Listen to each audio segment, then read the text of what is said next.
And if you remember back to our first episode, I was also working on another music battle jacket, loosely Scorpions themed, that would be a tribute to the late great James Kotak. And I did get a few more custom patches from that jacket in, so here's a look at some of those. That Metal Show, which of course should still be on the air, but isn't because of network BS. The Scream, which was John Corabi's band before Motley Crue and Union. Trunk Nation, because of course Eddie Trunk's one of the greats in the business. Atom Bomb, one of the all-time greats that nobody ever seems to give the proper credit to or talk about enough. One of my favorite groups from that late 80s, early 90s period is Spread Eagle. This group featured Rob DeLuca on bass, who of course would go on to play bass for Sebastian Bach and UFO. Of course, if you go on sites like eBay and Amazon, there are absolutely no Spread Eagle patches, which, as a music fan, it probably comes as no surprise that I used to work in a record store. During the last year and a half that they were in business, before all their American stores were liquidated, I worked for Tower Records. I've got a box full of Tower Records stuff in my pantry, so we just fished it out, and we're going to go through here and check out this little time capsule.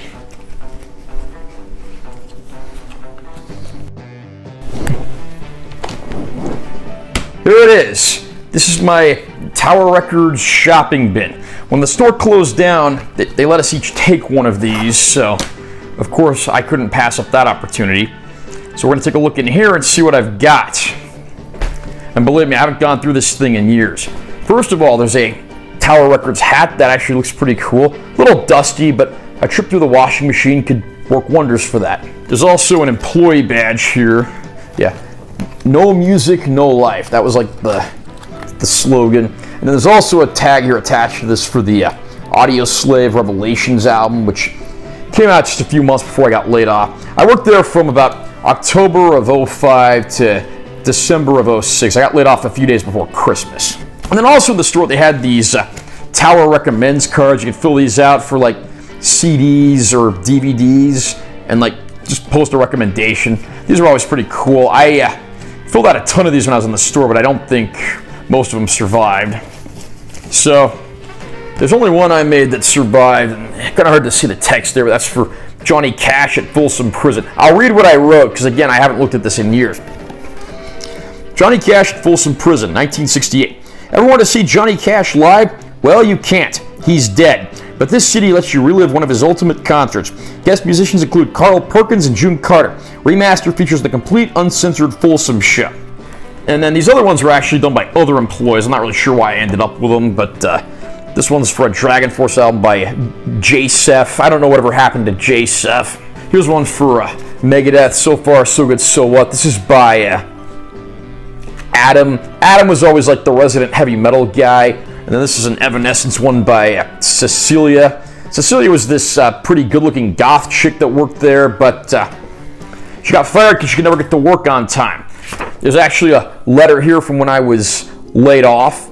Yeah, MTS was the name of the parent company. There's an employee handbook here. What does this say? Value Central Entertainment. Something on the company dress code. One thing I liked about working at Tower Records is you could basically wear whatever you wanted as long as it was appropriate. There's actually an old employee newsletter here, and my name is mentioned down here.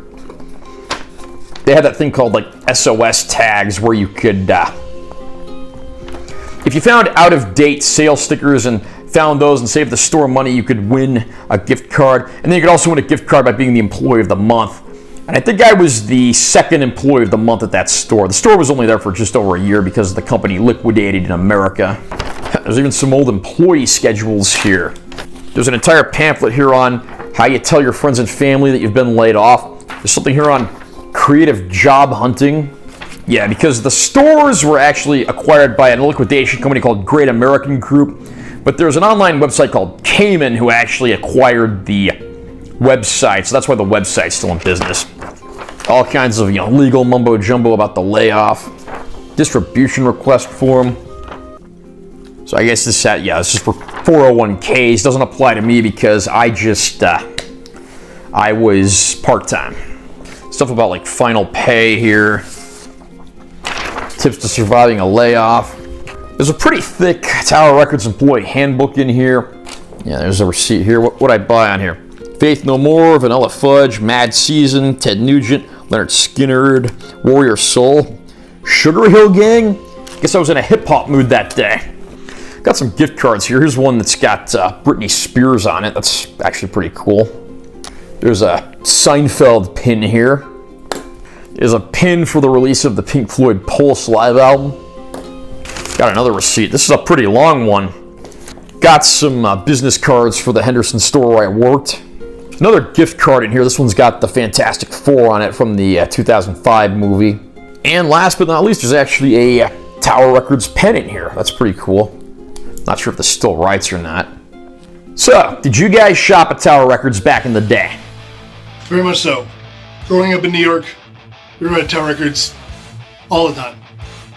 I was there on release day for all the albums I wanted to buy, all the bands that me and my friends loved. And we just randomly went just to go and browse. Those were our teenage years. Very, very much time spent at Tower Records. One out here in Vegas, I went to a few times, but they closed shortly after I moved here, so I didn't have the chance to go too many times, but at least I got to experience it a little bit. I missed the place, and a lot of good memories in Tower Records. Even standing in line, get concert tickets, and we did that at Tower Records as well. So Tower Records is huge with me growing up. Yes, I did. I just didn't know you at the time, but I bought a few things there over the years before they closed. I absolutely did. I bought my very first record with my own money at the Tower Records in Panorama City here in Southern California. It was the best of Blondie, and I've shopped at Tower Records ever since for the rest of their existence, and I miss that store, especially the one on Sunset and the one in Northridge, which was my local one growing up. Music stores. So here in Toronto and Hamilton, where I grew up, a lot of the music stores have closed down. Unfortunately, there's not really any chains. Here in Toronto, we have a chain called Sunrise, and the beat goes on. But one of my favorite music stores I loved to travel when I was younger was a store called Cheapies. It was downtown Hamilton. Still remember it was like 3 or 4 aisles of vinyl, 99 cents. Still remember I would bring stacks and stacks of it home. Even the Rush discography, I think I paid less than $30 for every album that was in it. Long gone, but today the vinyl prices today, they've gone out of the wazoo, and you never find a deal like that ever again. But one in Toronto I frequently go to is a store called Sonic Boom. Great store. You won't get vinyl for 99 cents, but really cool music in there. And I love flipping through the albums and finding something really different and unique to come home to. My go-to place is Amoeba Records because it's big, it's centrally located, it's in Hollywood. And then next to that is Freak Beat Records in North Hollywood in the San Fernando Valley. And I live in Orange County in California, and there's a place called Factory Records in Costa Mesa. Small shop, but it packs a lot of punch. Music industry is a really weird place. And CD sales aren't what they used to be. So really today, finding financial success is really playing live. And I have done that many times, but mostly right now where I'm at, I've done re-releases, and I'm starting to merge back out into playing again. And with that as well, I do have a full-time job. So a full-time job gives you stability for your life and financial, you're going to get that paycheck every 2 weeks come in the mail. And really for music, it's something I continually do. And whatever I make out of it, as long as I'm not losing money, is an easy thing to do. And if you're passionate about it. Do you remember that job offer that I got pending a successful background check, fingerprints, and all that good stuff? Well, the day after they scheduled me for training, they called me and let me know that they could no longer offer me this position. So I'm right back to being unemployed. And of course, they did this after I paid for fingerprints and the TB test. And this is my old school one right here that I started in high school. Old jean jacket type thing, I didn't really put too much on here. I don't know if I was gonna finish it or I thought that was enough or what. The 90s were a grim era for heavy metal. You've certainly had a chance to see my love of rock and roll as well as some of the best items in my collection. But now I'm actually going to show off a few of my favorite non-music related items from my collection. First of all, back in the day when I was a lot younger, I used to collect Pokemon cards all the time. And I sort of took a hiatus from this for many years, but then I got back into it during the pandemic.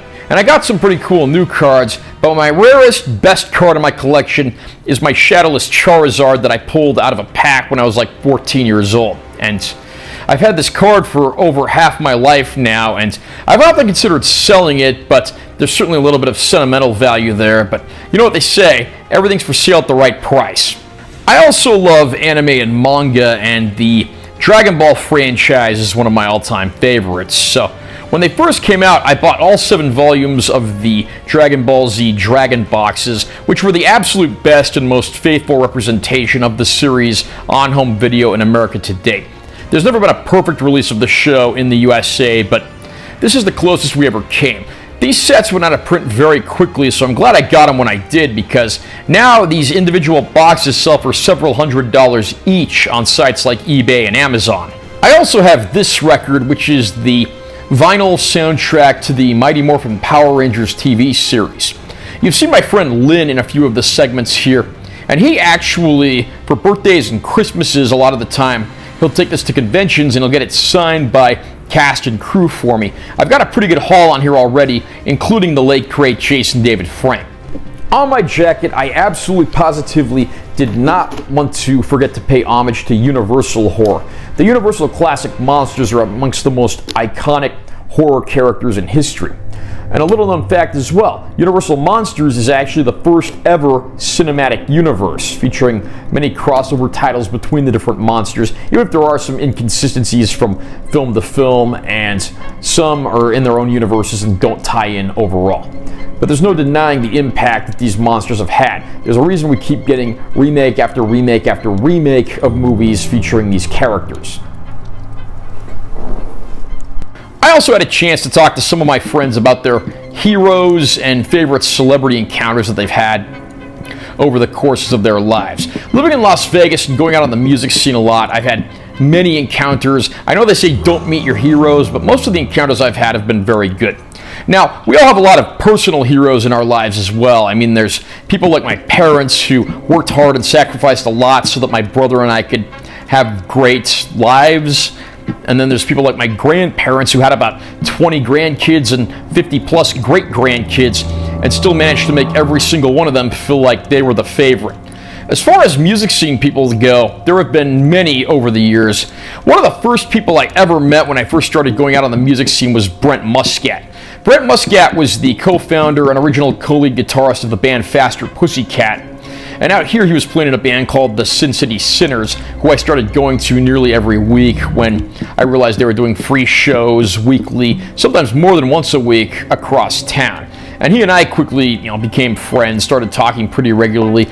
I haven't seen him around as much lately because, everyone gets busy with their lives, but he was one of the people that really served as a catalyst for me getting into the whole music scene and music journalism and so forth. I always say this. The guy that stood in front of that tank in China in Tiananmen Square and refused to move, he's my hero. Let me see, best worst celebrity rock star encounter. I haven't really had a worst that I could really think of. The best is an easy one. I was able to see a band called Sanctuary here in Las Vegas, and after the show, Sanctuary featured members of Nevermore, one of my favorite bands of all time. So after the show, I got to meet the singer and bass player of Sanctuary, who were also at the time in Nevermore, and I got to hang out with them all night, go gambling, and having a good time down on Fremont Street, getting to know the guys a little bit. I even had the singer World Name, rest in peace. I even had him call my buddy in New York, and my buddy was half asleep. He just thought I was pranking him or something, but I wanted to kind of do that because it was a really special experience, and it was a fun night, good dudes, and hopefully hear a little more from Sanctuary with some different members soon. But World Name, the singer, was definitely an idol of mine, and it's a shame that he passed a few years back. So that one is the one that sticks out the most to me. Been fan of Ghost. I say that's Tobias Forge, because he's the one that got me into this genre of music, like rock and all that, metal and all that. So he is one of my heroes. Another great guy in the music world that moved out to Vegas several years ago is Brian Slagle. Brian Slagle, of course, being the founder of Metal Blade Records and still serves as the CEO of the company. There's a lot of great musical artists on the Metal Blade stable, many of whom actually also live out here in Vegas. He's got that Antique Mall of America booth that we looked at in the previous episode. There's even a Metal Blade museum that opened up out here about a year and a half ago, and I got to go see that last year. Certainly a lot of great stuff there. Brian's always been a very approachable, down-to-earth guy, and last year when I got laid off, one of the first people that I talked to about possible job opportunities was Brian Slagle. Unfortunately, he said Metal Blade wasn't hiring at the time, although he did give me the email address for someone in their human resources department. Nothing ever panned out from that, but it always meant a lot to me that this guy took time out of his schedule to respond to my message when I was laid off and potentially give me a lead. I'd probably have to say JDF, Jason David Frank, because growing up, I had my problems growing up, but seeing how he actually rises above all of it all, God rest his soul, he kind of encouraged me to kind of move forward. Like when I was ran through a hard time in my life, I watched Power Rangers. It kind of encouraged me to not to give up and keep going forward, and it made me the man who I am now. My music heroes. Well, you know, as many people know, I wrote an amazing rock book about a band that no one's ever heard of called Hit the Ground Running in their rock and roll story. It's called The Greatest Rock and Roll Band You Never Heard of. And all the guys in the band are, for me, heroes for me. I each respect them and consider them my heroes equally. All the guys, I have deep respect and admiration for their passion for music, working their way up, trying to become a name brand. And while success is something that many bands don't achieve, my respect for them is the amount of effort and passion they have for a project that sometimes, you know, as I said before, the greatest rock and roll bands are the ones you never heard of. I met a few celebrities, but they're not in rock. He was in Hannah Montana. Hannah Montana's brother, I met him once when I was like 10. He was very nice and all that. I think that's the only real celebrity I met. I would say my very first Comic-Con was one of the best ones because it's one that sparked my interest. It was in 2013, Las Vegas Comic-Con. I got to meet the one of the biggest legends of pop culture, Stan Lee. And everyone who likes Marvel knows who he is. And he was an all-around great guy. About 99% of them were just amazing. The best ones that stand out were two celebrities. The first one is Carol Burnett. She was the most amazing, most wonderful human being, genuine human being, especially coming from someone of that stature, a legend. She is one of only two celebrities that I've met in my entire life who said, "What is your name? It is good to meet you." I said, "My name is Tito." "My name is Carol. Good to meet you, Tito." The only other celebrity who has asked my name was Frankie Banali of Quiet Riot. Frankie just said, "What is your name?" "Tito." "It is good to meet you, Tito. My name is Frankie." And that will always stand out as both of those people. You can feel the love and the generosity and just the genuine, pure souls that they were. And yeah. Another one of my musical heroes I had a chance to meet many years ago was Lou Gramm, who was the original lead singer of the band Foreigner. Lou Gramm was a guest at a classic rock tribute show they do out here in Vegas called Raiding the Rockfall, which has been playing for over a decade now with a great revolving door lineup of musicians. Lou was a special guest, and I actually bought some Foreigner records I wanted to try to get autographed at that gig. After the event, generally the main cast would do a meet and greet with fans, but Lou was at a separate table and it said he would only autograph t-shirts and concert programs. I went over and told him it was a great show, and I asked if he could only sign that stuff, and he looked at me and he's like, "Oh, you brought records? I'll sign your records." And I thought that was very cool, very down-to-earth guy, and I really hope he's doing good. I know he's been through a lot health-wise in his life, but one of the all-time greats in the world of classic rock, and somebody I don't think gets enough credit. After a few months of hard work, my horror battle jacket is finally finished. And here we have the end result. Here's the front.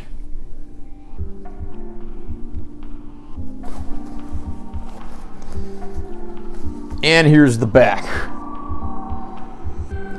This thing is transformed from a blank canvas to a pretty impressive piece of art. One tradition I also have is I like to write my name and contact info inside my jackets, and I also like to give every jacket a name.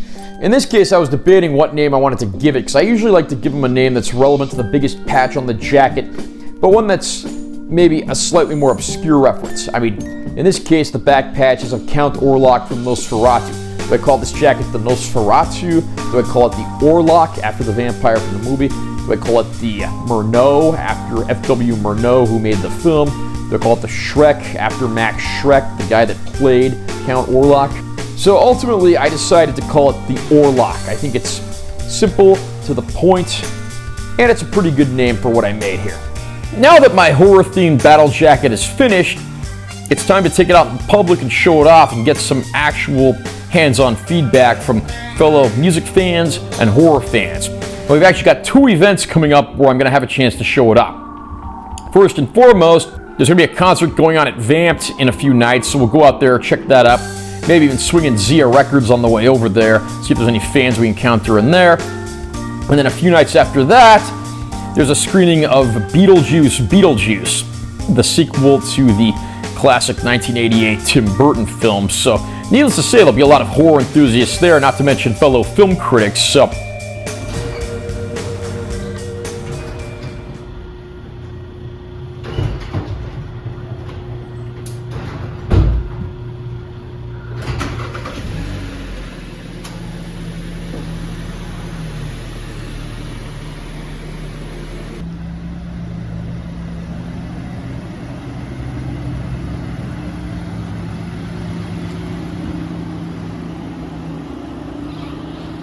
before long, we were on our way over to Vamp, but like I said before, we're going to pay a little trip to Zia Records first, just in case we encounter any other horror movie fans or anyone who's enthused by the jacket. Zia Records is an Arizona-based chain that first opened in 1980, and they opened their first Vegas store in 2005. They've now got 2 stores operating in the Vegas Valley, one in the east and one in the west. Because we're on our way to Vamped, we're going in the West Side store. As you can tell, the store has a little bit of everything, and it's good to see that CDs are still king in here, although they do have a pretty good vinyl selection.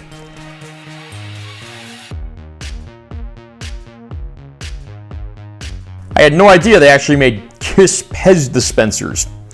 Got some old clearance anime DVDs here, although nothing in particular is really jumping out at me in that department.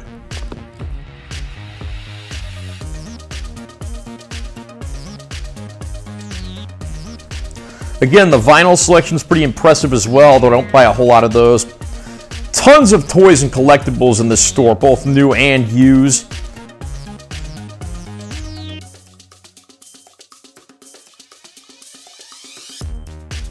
A lot of Funko Pops. I never got into the whole Funko Pop thing, but I know that just runs rampant with a lot of people.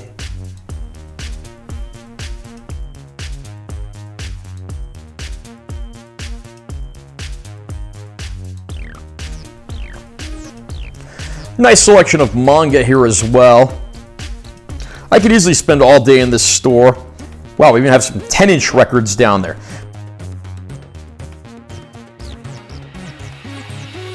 But before long, knowing that we had an epic rock show on our hands just a few short hours later, it was time to be on the road. Fortunately, I did make some pretty good scores and added some nice 4K movies to my collection.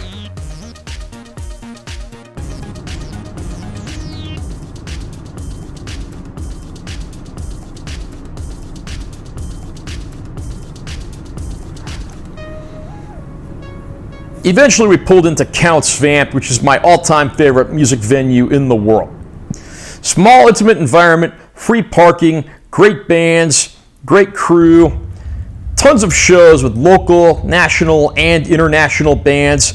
And on top of that, you never know who you might find hanging out in the venue.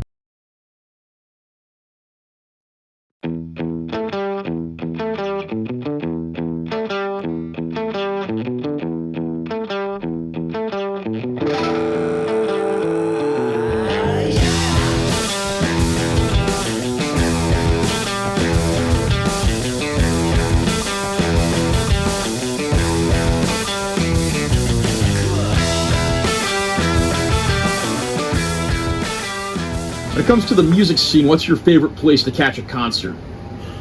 Probably as of recent years, probably counts Vamp because it's a smaller venue, but you can run into like some artists you didn't know who were going to show up, who just show up for the heck of it. Counts Vamp has a lot of good stuff. I'm also happy to say that after 2 interviews, I'm finally going back to work. After that little scare we had a few weeks ago with the false hiring, it's good to see that I'm actually going to have a real job again, steady income, and peace of mind. I can't say what the job is here, but it'll certainly be a change for the best in my life. We arrived early at Town Square that day because there's a new Barnes & Noble opening up, and I always like checking them out because they've usually got a pretty good movie selection, and I think we just spotted the new store right over there, and there's a note on the door. What does this say? Okay, unfortunately we're here a day early. The store doesn't open until tomorrow. We've still got some time to kill before the screening, so why not pay a visit to Hot Topic and check out their patches, see if they got anything that I might want to throw on one of my other jackets.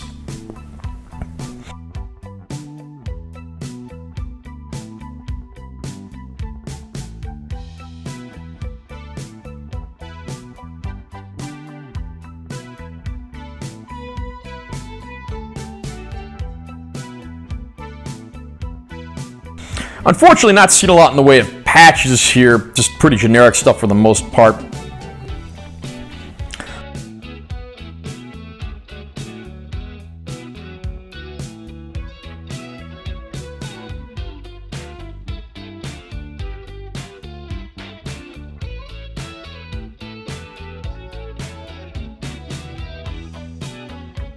But now we'll start heading over to the theater.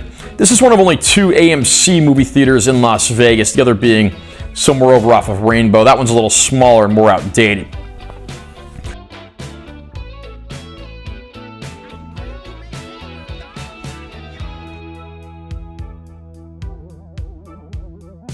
Going to the theater, there were plenty of enthusiastic fans and certainly plenty of photo ops, so I certainly wanted to take advantage of those opportunities.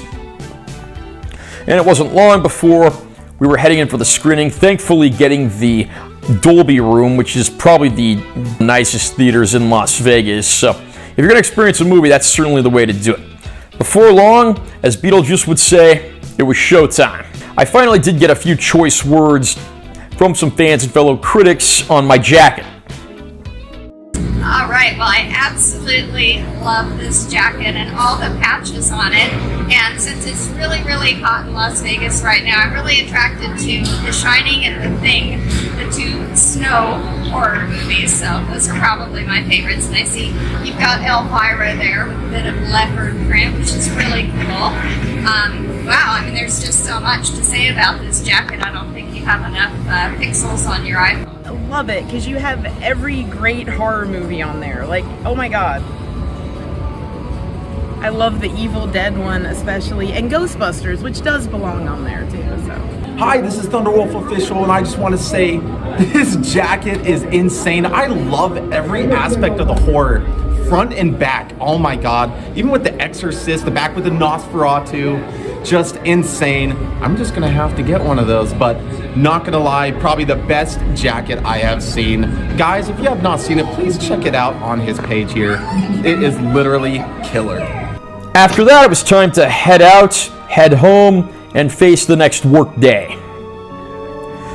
But it's good to see the jacket's already getting some great buzz from some of my fellow critics and movie lovers.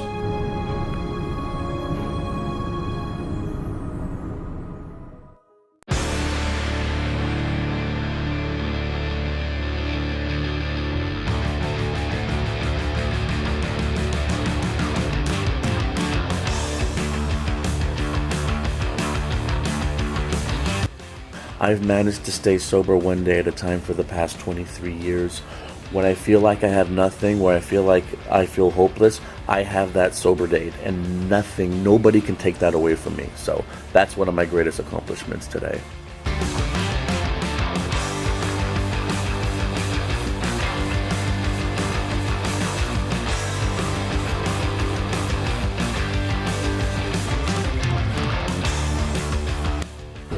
There is a connection connection between heavy metal and horror movies, because I think for a long time before both genres became mainstream, that it was kind of the misfits who were attracted to heavy metal and horror. So those misfits kind of found each other and connected.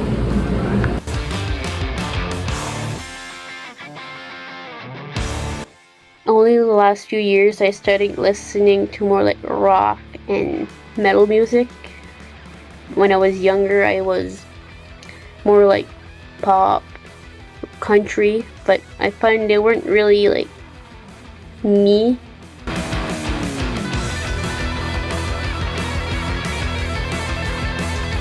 Okay, and when you decide to make your music jacket, you think you're gonna have a big back patch on there, because that's what I like to do. Yeah, that's actually one of my plans. And what band do you think you'll use for that back patch? It's actually a toss-up between Black and Blue and Kiss.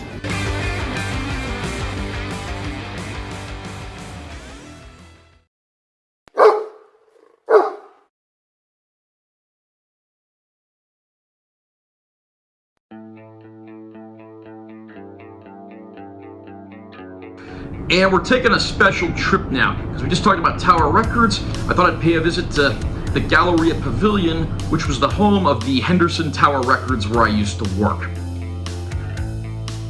So let's go see if there's any tenants in that building now.